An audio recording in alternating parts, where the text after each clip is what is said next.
오늘 제목은 하나님이 기뻐하시는 예배다 하는 이런 제목입니다. 다른 표현으로 하게 되면 하나님이 원하시는 예배가 뭔가, 또 하나님이 받으시는 예배가 뭔가, 이 같은 의미예요. 하나님이 받으시는 예배, 하나님이 원하시는 예배, 그리고 하나님이 기뻐하시는 예배. 자, 이것이 뭔가? 자, 이것에 대해서 우리가 살펴보고자 하는데요. 아주 중요한 그런 주제가 되고 있습니다. 우리가 10월달 주제는 정의이라고 했죠.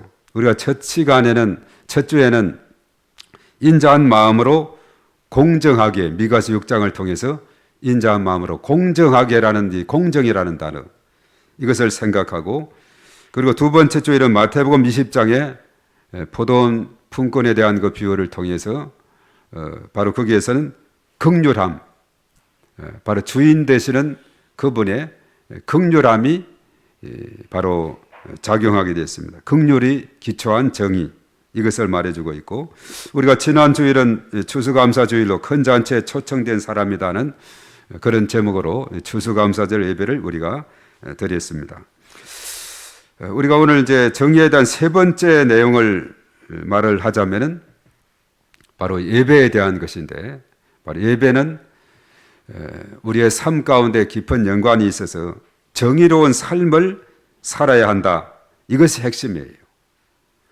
그래서 오늘 주제가 예배인데, 예배가 예배되게 하는 것은 예배 드린 대로 사는 것이다, 이렇게 말합니다. 우리 한번 따르겠습니다. 예배가 예배되게 하는 것은 예배 드린 대로 사는 것입니다. 예. 예배 드린 대로 우리가 삶 가운데서 실천하고 행동으로 옮기는 것이 중요하다. 그래서 예배가 삶이 돼야 된다. 우리 PPT도 마지막 부분에 그렇죠. 삶의 현장에서 또 예배자로서의 삶을 실천하는 것에 대해서 나가고 있습니다만은, 예배가 삶이 돼야 된다. 이것이 핵심적인 내용이 됩니다. 우리가 예배 따로 삶 따로가 아니라 예배에서 배우고 깨달은 대로 삶 속에서 세상 가운데서 빛이 되고 소금이 되고 세상을 변화시키는 삶을 살아가야 된다. 이것을 말씀을 해주고 있어요. 그래서 예배가 있는 곳에는 삶이 동전의 앞뒤면과 같이 언제나 함께 해야 된다 그랬습니다. 그렇지 않고 예배는 드렸는데 그 삶의 변화가 없다면 오늘 12절에 표현했어요. 교회 마당만 밟고 간 것이 된다, 이렇게 말합니다. 과거에는 성전 뜰이 있고 성소가 있고 지성소 이렇게 나누어져 있었죠. 뜰에서 각종 제물들이 이제 씻어지고 또 제물로 바쳐지고, 그리고 나아가면 이제 성소에 들어가게 되면 떡상과 또 등불이 있게 되고 분향단이 있게 되고, 지성소에 들어가면 언약궤가 있어서 하나님의 임재를 상징하고 있죠. 그래서 마당만 밟고 가게 되면은 진정한 하나님의 그 은혜의 경험을 하지 못하고 하나님의 임재의 자리까지 들어가지 못하는 그런 형식적인 예배가 된다. 이것을 지적을 해주고 있습니다. 그래서 우리는 예배 들어올 때 교회 마당만 밟고 가는 것이 아니라 성소로, 그리고 지성소로 하나님의 임재를 매 순간순간마다 경험하고 그 은혜를 우리가 맛보고 그것을 우리의 삶 가운데 열매가 되도록 이렇게 해야 된다. 자, 이것을 이제 가르쳐주는 그런 중요한 부분이 되고 있습니다. 자, 우리가 신앙생활 하면서 가만히 뒤돌아보면은 얼마나 많은 예배를 드렸을까 우리가 한번 생각을 해보는 겁니다. 우리 1년에 주일 나대배만 온다면은 당연히 1년 52주니까 52회 우리가 하나님 앞에 예배를 드리는 것이고, 주일 오전 나대배 와서 오후 예배까지 드리고 간다면 곱하기 2죠. 104번 드리게 되는 것이고, 그리고 한 주일에 4번 드리게 되면 주일 낮이나 오후, 수요, 금요 1년에 208회, 그것이 한 10년이 된다면 2080회가 되죠. 그리고 주일에 11번 드린다면 새벽 예배까지 다 드리게 된다면 1년에 572회입니다. 10년이면 5720회가 돼요. 자, 이렇게 한 80년 정도를 예를 들어서 예배를 드렸다. 풀로 예배를 드리고, 그러면 80년 곱하기 571을 하게 되면 45,760회 많은 예배를 하나님 앞에 올려드리는, 어쩌면 우리의 일평생에 수만 번의 예배를 하나님 앞에 올려드리는 그런 삶이 된다는 거죠. 이렇게 내가 예배를 드리는 수많은 예배를 하나님께서는 과연 다 받으실까? 다 흠양하실까? 자, 이런 질문을 해볼 때 우리는 거기에 대해서 우리는 회의적인 생각을 가질 때도 있을 것입니다. 내가 드리는 예배마다 하나님께서 다 온전히 받으실까? 하나님이 받으시는 예배, 그것은 참으로 복된 겁니다. 하나님이 받으시는 예배는 하나님께 영광이 되고 우리 각자에게는 큰 축복이 된다는 사실입니다. 그런데 어떻습니까? 예수님께서 산상수훈의 말씀을 마태복음 5장, 6장, 7장에 하시고 그 결론의 말씀이 그래요. 마태복음 7장 24에서 27절에 뭐라고 했느냐? 누구든지 내 말을 듣고 행치 않는 자는 모래 위에 집을 지은 어리석은 사람 같다. 비가 내리고 창수가 나고 바람이 불면 쉽게 집이 무너진다. 그러나 주의 말씀을 듣고 행하는 자, 듣고 행하는 자는 지혜로운 자 같아서, 반석 위에 집을 지은 지혜로운 자 같아서 웬만한 비바람 몰아쳐도 그 집은 든든히 선다, 이렇게 말했죠. 그것은 무엇을 의미하고 있습니까? 말씀을 듣고 우리의 삶 가운데 잘 실천하는 삶이 얼마나 중요한가를 우리에게 알려주고 있어요. 그래서 마태복음 7장 21절에도 나더러 주여 주여 하는 자마다 다 천국에 들어갈 것이 아니다. 내 아버지 뜻대로 행하는 자가 들어간다, 그렇게 말했죠.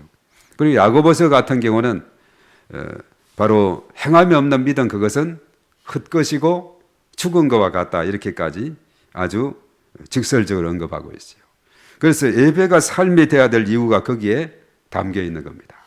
예배가 삶이 되지 못하고 그저 와서 말씀만 듣고 그리고 아무 일이 없었다, 이것은 어리석은 자의 모습이고, 말씀을 듣고 들은 바를 내 삶 가운데 실천하며 행동으로 옮기게 될 때 이것이 바로 진정한 지혜로운 자로 하나님의 축복이 있게 된다 하는 사실입니다. 그런데 오늘 이 본문의 말씀에 보면 이사야 시대에 주어진 말씀인데 당시 이스라엘 백성들의 상황은 어떠했는가, 이것을 오늘 본문은 아주 잘 언급하고 있어요. 우리가 이사야는 전체가 66장으로 되어 있다 그랬어요.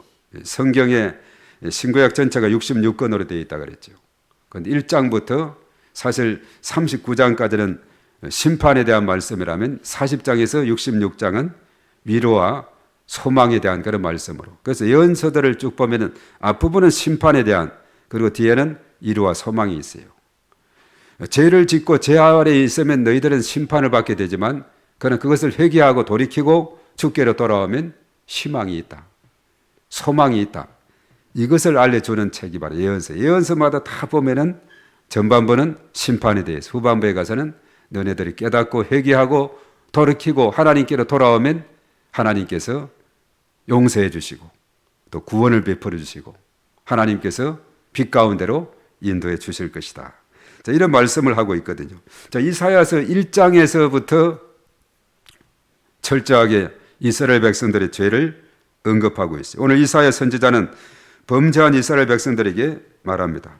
너네들이 언제까지 하나님을 반역하면서 살 것인가 하면서 책망하는 내용이 오늘 1장에서 시작이 되고 있어요. 그런데 이스라엘 백성들은 그 책망을 듣고 순순히 그것을 수긍합니까? 그렇지 않아요. 오히려 반문합니다. 우리가 하나님 앞에 제물을 많이 드리고 때마다 성에 모여서 예배 드리고 열심히 기도하는데 어찌 저희들에게 죄인이라고 하십니까? 이렇게 반문하죠. 이스라엘 백성들은 자기들이 잘못한 것을 깨닫지를 못하는 거예요. 그래서 이사야가 직설적으로 그들의 잘못된 행위에 대해서 지적을 합니다. 그러면서 그래요. 너네들의 그런 모습으로는 하나님께서 너네들의 제사, 우리로 말해서 예배죠, 오늘날. 너네들의 예배와 그리고 너희들이 간절히 구하는 기도를 하나님께서 싫어하신다, 이렇게 지적하고 있어요. 제물만 많이 드리면 하나님이 눈을 가릴 줄 알았느냐? 그들은 이방 신들에게나 통하는 방법이지 하나님은 그 많은 제물의 기름과 피를 기뻐하시지 않는다, 그렇게 말했어요. 그들이 예배하러 와서 하나님을 만나지 않고 그저 마당만 밟고 가는 이런 형식적인 예배에 대해서 비판을 하고 있는 거죠. 예배란 것이 뭡니까? 하나님 앞에 엎드리는 거죠. 그리고 하나님을 찬양하고 감사하는 이것입니다. 그리고 그 예배를 통해서 하나님의 지성소, 하나님의 임재의 자리까지 나아가는 것이 바로 예배가 되는 것이죠. 하나님 앞에 엎드려야 돼요. 그리고 자복하고 통회하고 그 하나님의 구원해 주심을 찬양하고 감사하고 그러면서 하나님의 그 은혜의 깊은 자리까지 임재의 자리까지 들어가야 된다 하는 사실입니다. 자, 그러기 위해서 이스라엘 백성들은 자기의 죄를 회개하고 그리고 거룩하신 하나님 앞에 당당하게 나아가야 한다는 사실입니다. 그런데 그들은 악을 행하면서도 기도하고 모이는데 이것이 성회가 아니라는 거죠. 그들의 삶을 보면 악을 행하고 죄악투성인데 예배는 열심히 드려요. 그들에 대한 지적입니다.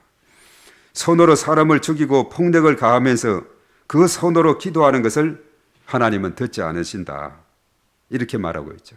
그래서 오늘 이 말씀을 통해서 그럼 하나님께서 진정으로 받으시는 예배, 하나님께서 원하시는 예배, 하나님이 기뻐하시는 예배는 무엇인가? 이것을 우리가 오늘 이 말씀을 통해서 잘 지적하는데 오늘 15절과 16절에서 언급하고 있습니다. 바로 너희 죄, 악을 버려야 된다. 이렇게 말하고 있어요.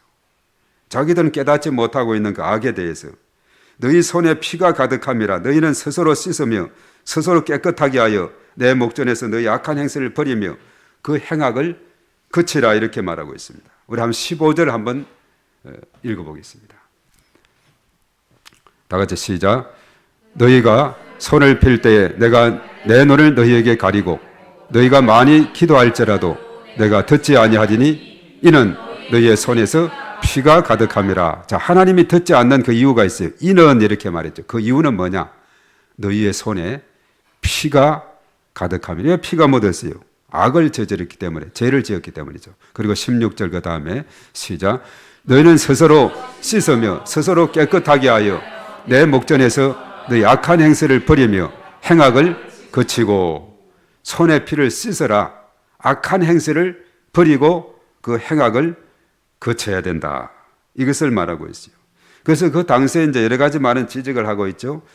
불공정한 거래를 하지 말고 또 이방신을 따르지 말고 악행을 저지르지 말고 오로지 하나님 말씀에 귀를 기울이고 하나님 말씀을 들어야 된다. 이렇게 말하죠. 그래서 하나님은 왜 이스라엘 백성들의 재물을 가정히 여겼었느냐? 기원은 단 한 가지죠. 그들의 마음속에 죄 때문에, 악 때문에 그렇다는 거죠. 하나님은 그들의 죄 때문에 그들이 손을 펴서 도움을 요청할 때 하나님은 눈을 가리신다. 그리고 많이 기도할지라도 귀를 막고 기도를 듣지 않으신다는 겁니다. 그 이유가 뭐냐? 그들의 손에 피가 묻어 있기 때문에, 피가 가득하기 때문이다. 15절 하반절에 말씀했죠. 그래서 죄는 하나님이 싫어하는 것입니다. 이스라엘 백성들은 하나님 말씀을 듣지 않고 악을 행하는 삶을 살았어요. 우리 그림을 보겠는데 그림을 우선 한 3개 정도 먼저 보겠습니다. 첫 번째 그림에 보면은 자, 그것이 알고 싶다. 그들의 상황이 어떤 상황이냐? 맨 하단에 뭐라고 했습니까? 이스라엘 고아와 가부들을 공정하게 재판하지 않고 외면하다. 예. 자, 이스라엘 백성들이 공정한 재판을 하지 않으니까 고아와 가부들이 눈에서 무엇이 흐르고 있습니까? 눈물이 흐르고 있어요. 얼마나 억울함을 호소하는 내용입니까? 그 다음 그림을 볼까요? 자, 이스라엘 다 같이 사회적 약자들과 소외된 자들을 보살피지 않고 외면한다. 그 약자들, 소외된 자들이 어떻습니까? 쓰러져 있고 엎어져 있고 넘어져 있는 참으로 참담한 그런 현실. 이것이 바로 이스라엘 백성들의 현 주소라는 겁니다. 그래서 그 다음에 세 번째 글입니다. 자, 이사야 선지자가 뭐라 합니까? 이스라엘을 향한 하나님의 진노를 전하며 뭘 촉구하고 있어요? 회개하라고. 얼마나 한번 보세요. 앞에 너희들 회개해야 돼. 회개하는 것이 진정으로 사는 길이고 회개하는 것이 하나님이 그 예배를 받으시고 그 기도를 들으신다. 이것을 지적을 해주고 있습니다. 그래서 그들이 죄로부터 벗어나는 이것이 너무나도 중요한 것이다. 오늘 이 세 그림은 우리에게 잘 말씀을 하고 있어요. 왜 우리가 하나님 앞에 나가면서 예배를 드리고 기도의 자리로 나가면서 우리가 회개하고 이렇게 나아가야 되는가? 우리가 가만히 성경에 보면은 하나님과 교통하기 위해서는 죄를 회개하고 거룩하게 해야 되는 이유가 있습니다. 왜 그렇습니까? 하나님은 거룩하신 분이기 때문에 그렇다는 거죠. 이게 내용들이 참 많아요. 히브리서 11장 45절에 그렇게 말했죠. 내가 거룩하니 너희도 거룩할지어다. 그리고 레위기서 11장이죠. 레위기서 그리고 19장 2절의 말씀에도 그렇게 말했어요. 너는 이스라엘 자손의 온 회중에게 말하여 이르라. 너희는 거룩하라. 이는 나 여호와 너희 하나님이 거룩함이니라. 그리고 이제 20장, 레위기 20장 26절에도 너희는 나에게 거룩할지어다. 이는 나 여호와가 거룩하고 내가 또 너희를 나의 소유로 삼으려고 너희를 만민 중에서 구별하였습니다.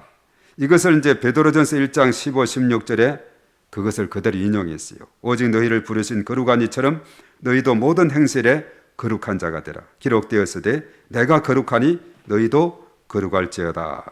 그렇게 말씀하고 있죠. 하나님은 거룩하신데 우리의 손에는 피가 묻어 있고 죄를 행하고 악을 행하게 되면 이것은 교통이 되지 않는다는. 그래서 이사야 선지자는 저 뒤에 가서 59장 1절과 2절의 말씀에 여호와의 손이 짧아 구원하지 못하심도 아니요 귀가 둔하여 듣지 못하심도 아니라 오직 너희 죄악이 너희와 너희 하나님 사이를 갈라놓았고 너희 죄가 그 얼굴을 가리어서 너희에게서 듣지 않으시게 하려 합니다. 죄라는 것이 하나님과 사람 사이를 갈랐다는 거죠. 그래서 거기에 대해서 쭉 언급하고 있어요. 그 3절에 보면 이런 너희 손이 피해 너희 손가락이 죄악에 더러워졌으며 너희 입술은 거짓을 말하며 너희 혀는 악독을 내밀어 공의대로 소속하는 자도 없고 진실하게 판결하는 자도 없으며 허망한 것을 의뢰하며 거짓을 말하며 악행을 잉태하여 죄악을 낳으며 독사의 알을 품으며 거무죄를 짜나니 그 알을 먹는 자는 죽을 것이요 그 알이 밟힌 적 터져서 독사가 나올 것이니라. 이스라엘 백성들의 그 행위를 저 뒤에 59장에 가서도 잘 지적을 하고 있죠. 그리고 시편 기자도 죄가 있으면 하나님이 듣지 않으신다는 것을 시편 66편에 잘 말씀을 하고 있어요. 거기에서 보면 그렇죠. 13절에 내가 번제물을 가지고 주의 집에 들어가서 나의 서원을 주께 갚으리니 하면서 이는 내 입술이 낸 것이요 내 환난 때 내 입이 말한 것이니라. 내가 순양의 한 개와 함께 살찐 것으로 주께 번제를 드리며 수수와 염소를 드리리이다. 그렇게 하지만은 그러나 그 18절에 뒤에 가서 내가 내 마음에 죄악을 품었더라면 주께서 듣지 아니하시리라. 이런 것을 많은 살진 것으로 번제를 드리고 수소와 염소를 드리고 나아간다 할지라도 내 마음속에 죄가 있다면은 주께서 듣지 아니하실 것이다. 이렇게 언급하고 있어요. 이 죄라고 하는 것은 하나님과 사람 사이를 단절시키는 그런 요소이기 때문에 그 죄를 없애야 된다. 이렇게 말씀하고 있습니다. 사실 우리가 창세기에 보면은 하나님이 인간을 창조할 때는 처음에는 죄가 없는 그런 상태였어요. 창세기 3장에 아담이 이제 뱀의 유혹에 넘어가서 물론 하와가 그렇게 먼저 선악과를 먹지 말라는 선악과를 먹고 아담에게도 주어서 먹었죠. 그 창세기 3장 6절로 인해서 이제는 인간이 불순종의 죄를 짓게 되어서 하나님을 떠나게 되고 죄 아래 놓였고 사단의 지배 아래 놓이게 되었습니다. 그래서 원수 마귀 사단은 지금도 우는 사자와 같이 공격할 자를 찾고 다닌다고 베드로전서 5장 8절에 말씀하고 있죠. 그래서 우리가 이 땅에서 이제는 예수의 이름으로 예수의 권세로 그 능력에 힘입어서 죄로부터 승리를 해야 될 줄로 믿습니다. 당시 이스라엘 백성들은 하나님을 거역하고 악을 행하는 그런 삶을 살았습니다. 그러기에 하나님이 받으시는 예배가 될 수가 없었다는 거죠. 오늘 그래서 이사야는 돌이켜야 한다. 거기에서 벗어나야 된다. 피 묻은 손을 씻어야 된다. 그리고 회개해야 된다. 그래서 회복해야 하나님께서 받으시는 예배가 되고 기도가 되게 된다. 이것을 말씀을 해주고 있어요. 첫 번째는 하나님은 거룩하기 때문에 인간도 거룩해야 서로가 잘 소통이 된다는 것. 전기가 플러스는 플러스, 마이너스는 마이너스끼리 통하듯이 그렇다는 거죠. 그리고 이제 두 번째는 무엇을 언급하고 있느냐 하면 오늘 17절에 잘 언급하고 있는데요. 정의롭고 선한 삶을 살아야 된다. 이것을 말해주고 있어요. 17절 우리 한번 읽습니다. 시작.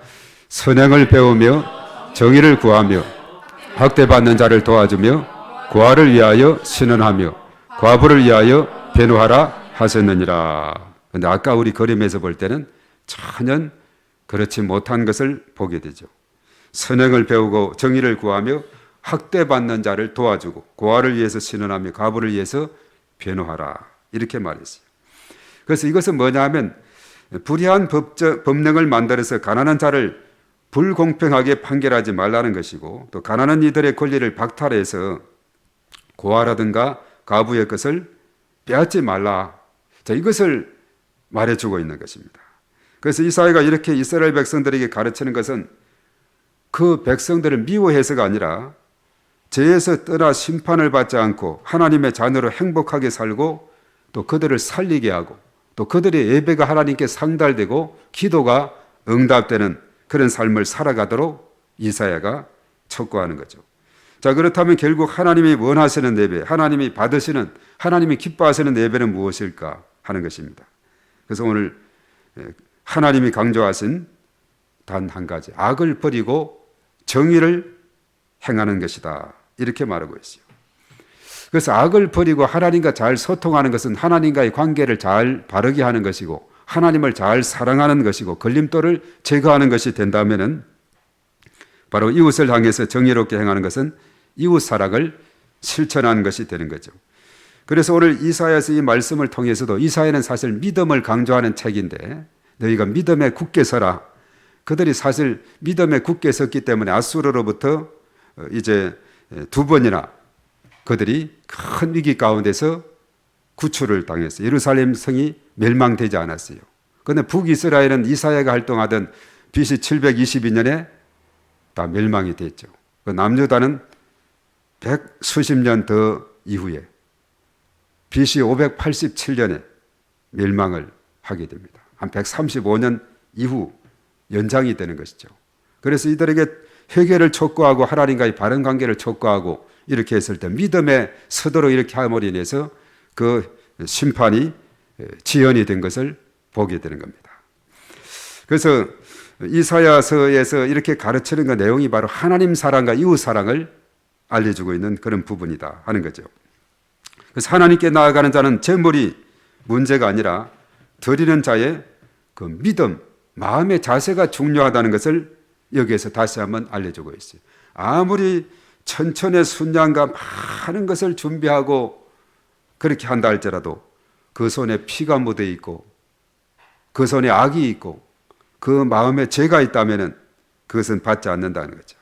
그런데 흔히 말해서 이제 우리가 창세기 4장에 보면은 가인과 아벨의 제사가 있지 않습니까? 하나님께서 그들이 각자 소산을 가지고 가인은 농작물로 또 아벨은 양과 그 양의 피와 그 기름으로 이렇게 제사를 드렸는데 하나님은 피제사를 받는다 해가지고 그래서 아벨 제사만 받았다 이래 했는데 사실은 우리가 레위기서 2장에 보면은 1절에 보면 바로 짐승뿐만 아니라 곡식도 제물로 드린 것을 봅니다. 누구든지 소재의 예물을 드리거든 고운 가루로 예물을 삼아 그 위에 기름을 붓고 또 그 위에 유향을 놓아 이렇게 말하고 있죠. 소재의 제물로 곡식도 제물로 드린 것을 보게 돼요. 그래서 그것을 자세하게 우리가 읽어보게 되면 히브리서 11장 4절에 보면은 믿음으로 아벨은 가인보다 더 나은 제사를 하나님께 드림으로 의로운 자라는 증거를 받았다. 이렇게 말하고 있어요.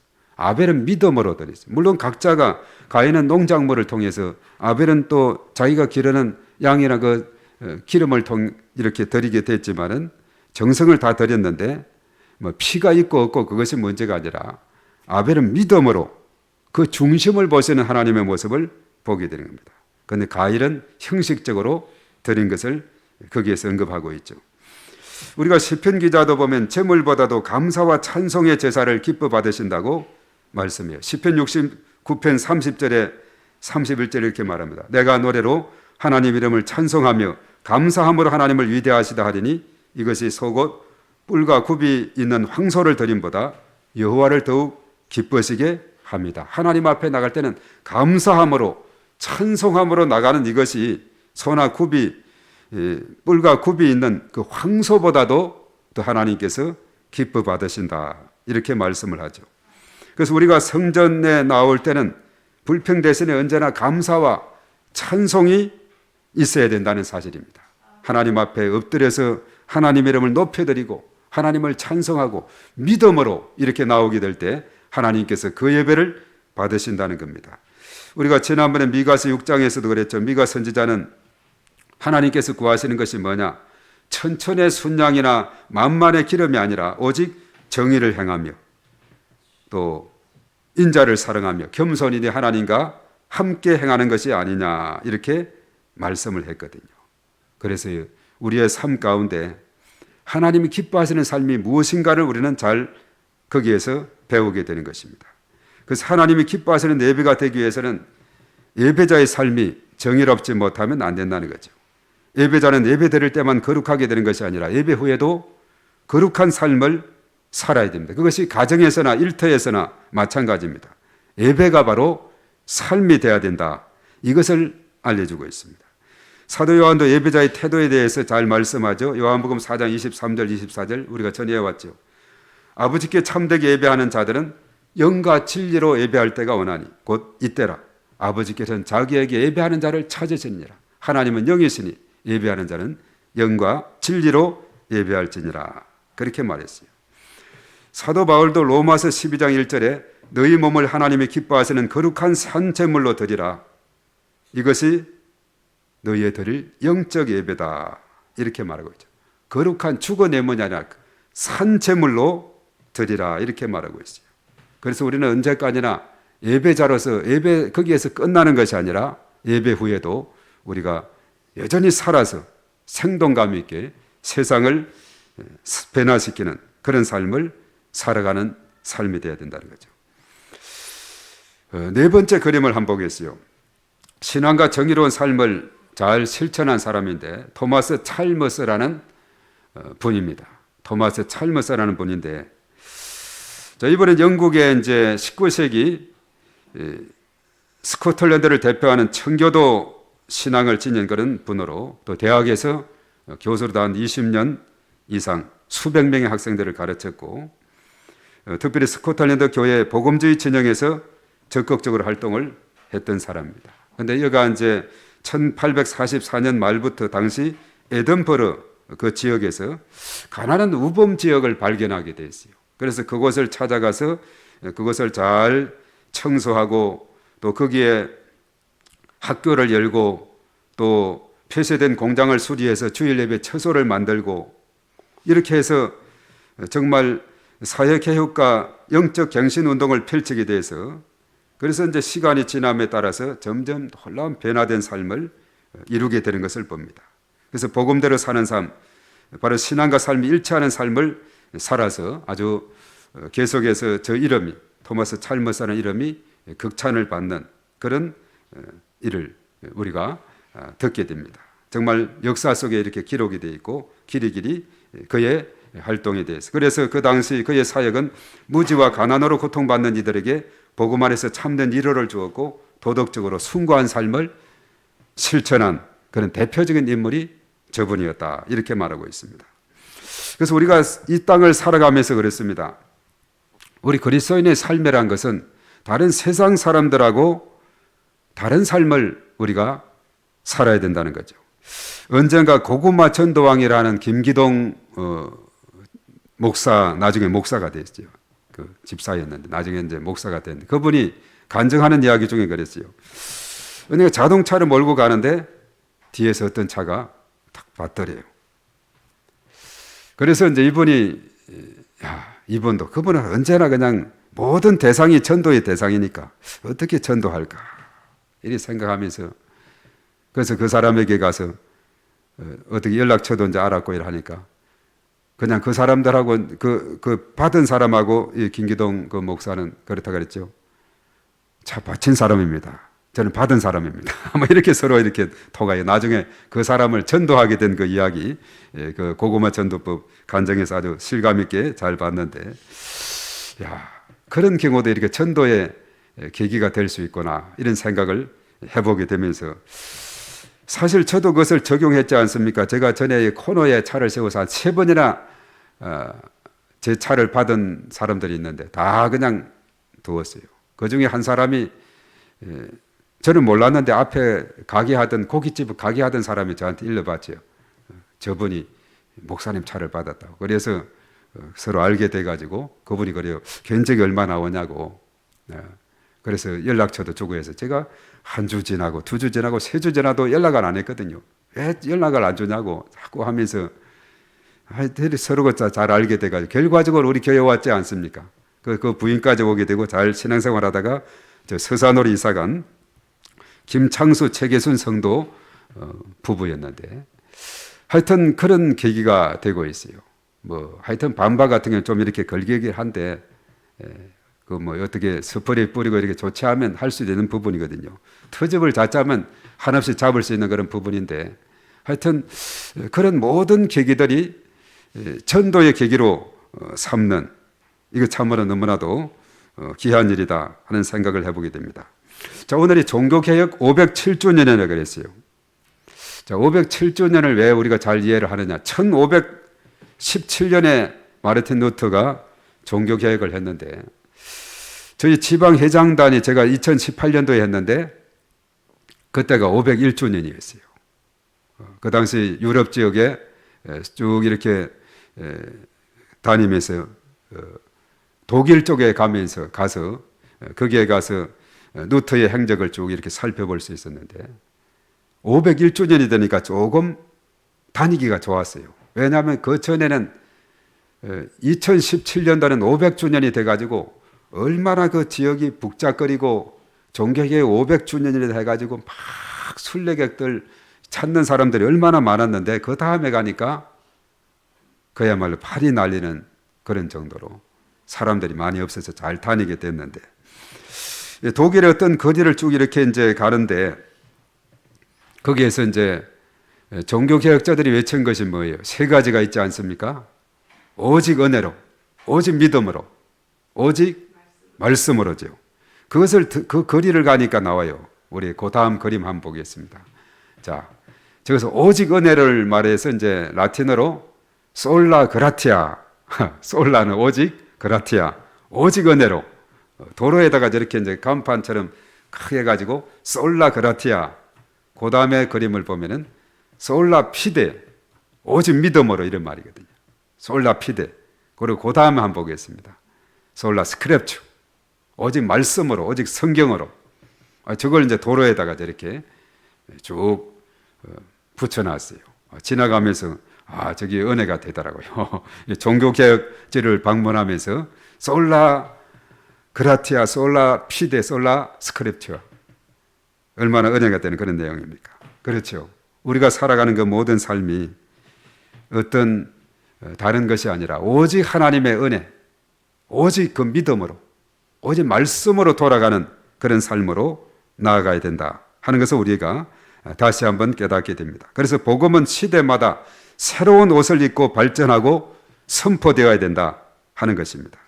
그래서 오늘날 우리 사회에서도 긍휼의 마음과 공의가 강물처럼 흘러넘치도록 우리가 기도를 해야 됩니다. 사실 이제 오늘 오후 같은 경우도 오늘 날씨가 좋은데 이제 남쪽에는 비가 좀 온다 하는데 전국에서 부산이건 목포건 뭐 사방에서부터 이렇게 서로 올라와서 오후 2시부터 5시 3시간 동안에 대대적인 연합집, 옛날에 미스바 대성회처럼 막 이렇게 대대적인 그 집회를 한다 그랬죠. 막 그냥 그 사방 100만 명 이상이 모이는 거예요. 뭐 어디는 100만 명이다, 어디는 200만 명이다 이렇게 이제 구호를 내세우고 있는데 우리도 참여할까 이렇게 생각하다가 참여하는 방법이 현장에 직접 가는 것도 있지만은 너무나 복잡하기 때문에 참 그 여러 가지 참 어려운 점도 있긴 해요. 그래서 우리가 이 자리에 우리는 예배를 드리면서 중보기도 하고 그 현장을 잠시 우리가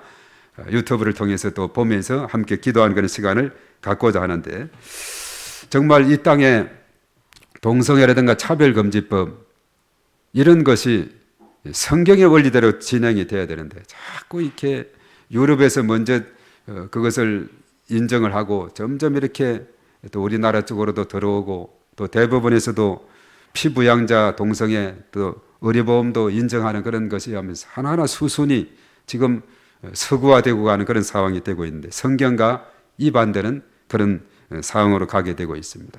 이것이 법이 제정이 되고 하면 사실은 설교자도 자유롭지 못해요.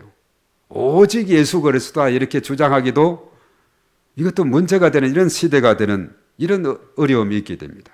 오직 예수님만이 구원받는 이것이 맞는데 성경적으로 맞는데 그런 것이 잘못 법이 제정이 되면은 여러 가지 많은 제약이 따르게 된다는 사실입니다. 그래서 우리가 정말 이 일에 우리가 마음으로 모아서 그래요. 현장에 참여하는 자, 유튜브라든가 또 같은 매체를 통해서 참여하는 모든 참여자들을 참여로 이렇게 보고 있습니다. 그래서 우리가 나라와 민족을 위해서 기도하고 이 땅이 정말 바로 설 수 있도록 그것이 바로 잘 정립이 돼야 가정도 건전한 가정이 되고 나라가 거룩한 나라가 되기 때문에 그렇다는 거죠. 이런 일에 현장에 멀리서 오는 분들 참으로 그들 수고를 우리가 박수를 치면서 전국적으로 이렇게 모여드는 그분들 박수를 치면서 우리가 또 이 자리에서도 함께 기도하며 나아가는 그런 시간이 되었으면 합니다. 그래서 오직 우리들의 신앙생활이 하나님이 기뻐하시는 예배로 시작이 되고 그리고 하나님께 영광을 돌리고 이 땅에 정의를 실천하는 복된 삶이 돼야 한다는 사실입니다. 그래서 하나님의 크신 은혜가 언제나 우리 가운데 늘 충만하게 되시기를 주님의 이름으로 축복합니다. 자, 오늘 이 시간 우리 하나님 앞에 우리 결단의 기도 나아가기 전에 주님 말씀하시면 내가 나아가리라. 주님 뜻이 아니면 내가 멈춰서리라. 자, 우리 주님 말씀에 따라 움직이는 우리의 삶이 되도록 기도하겠습니다.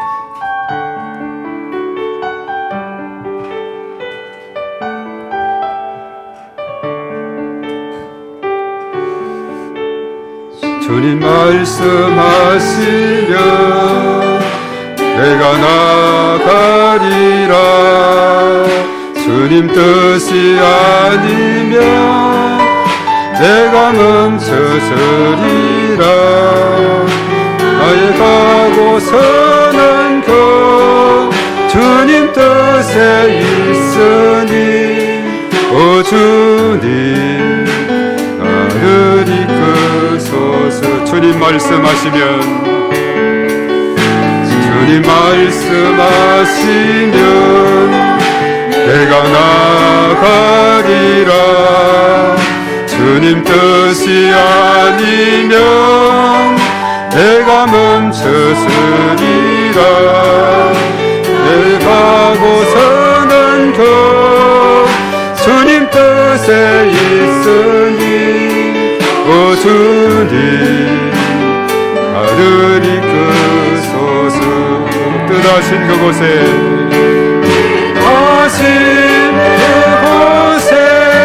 나 있기 원합니다. 이끄시는 대로 순종하며 살리니 약한 내 영혼 통하여 일하소서. 주님 나라와 그 뜻을 위하여 뜻하신 그곳에 뜻하신 그곳에 나 있길 원합니다.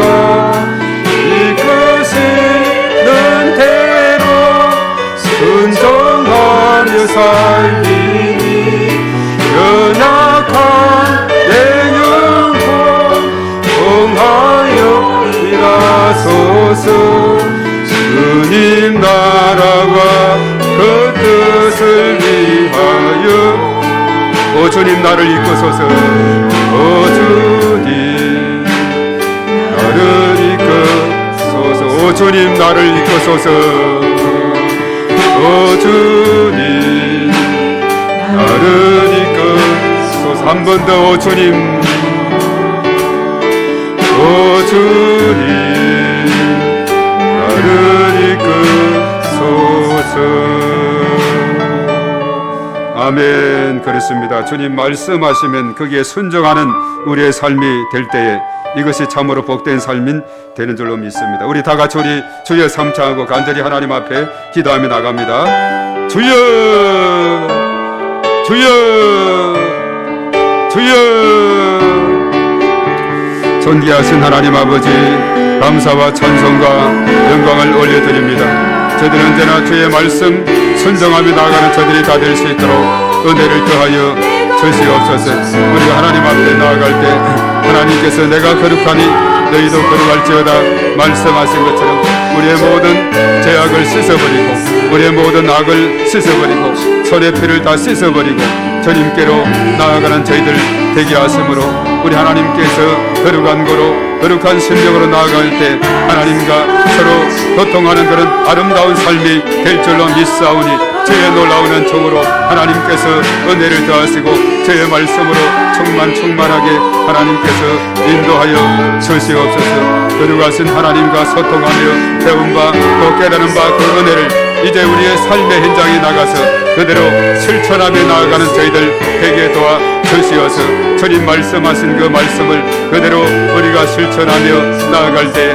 거기에 놀라운 하나님의 은혜가 나타나게 될 줄로 믿습니다. 하나님 아버지, 우리가 이 땅에 살아가면서 하나님의 말씀에 아버지 순종하며 나가는 저희 모두가 되게 하여 주시므로 하나님 앞에 영광 돌리는 저희 모두가 되게 하여 주시옵기만을 주여 주여 간절히 바라옵고 원하옵나이다. 이 시간도 저희들 각자에게 한량없는 은혜를 부어주심으로 우리의 삶의 모든 순간들이 하나님의 말씀에 비추어서 나아가는 삶이 되게 하시고 선거 계획자들처럼 오직 은혜로 오직 믿음으로 오직 또한 말씀으로 나아가는 저희들 다 될 수 있도록 하나님께서 권능을 더하여 주시옵기만을 주여 주여 간절히 바라옵고 원하옵나이다. 이 시간도 주의 크신 은총으로 아버지 하나님이여 인도하여 주시어서 저들 하여금 더욱더 주의 말씀에 순종하며 나아가는 그런 삶이 되므로 복된 삶이요 행동한 삶이요 또한 하나님의 은혜가 넘치는 삶이요 예배가 하나님께 연락되게 하시고 기도가 상달되게 하시고 성취되는 주의 놀라운 역사가 일어나게 도와주시고